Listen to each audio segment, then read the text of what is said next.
Hello, good day ma'am Arlene. So, ito yung apat na butas. Black, yellow, magenta, tsaka cyan. Tignan nyo yung tatlong butas. Isa, dalawa, tatlo. So, kaya siya tumatagos na madam dahil wala na pong kakapitan.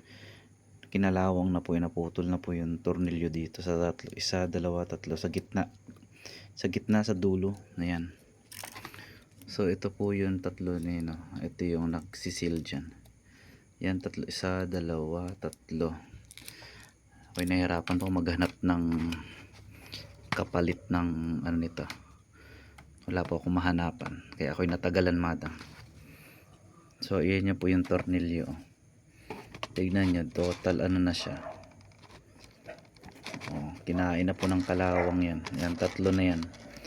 Naputol na po yan eh. Nung pagtanggal ko, naputol na siya. Nung nilinisan ko. So yan po yung debris. Wala na po. Ako'y naghahanap ng ano. Tsaka hindi na rin po papasok yung tornilyo kasi naiwan na po rin yung thread. Nandun na po sa dulo. Ayun na po. Wala na pong kakapitan siya dun. Mahaba po yung tornilyo na yan eh. Naputol na po. So ang gagawin ko na lang po dito madam is isisil ko na lang po siya.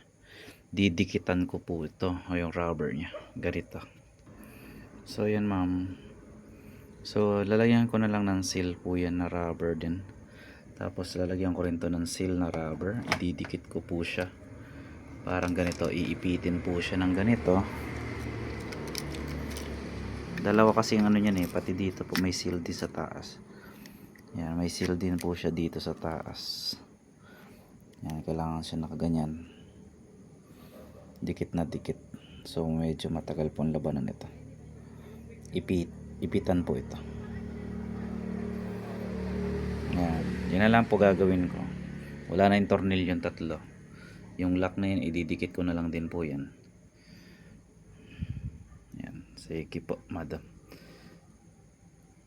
Ito po yung print head nya.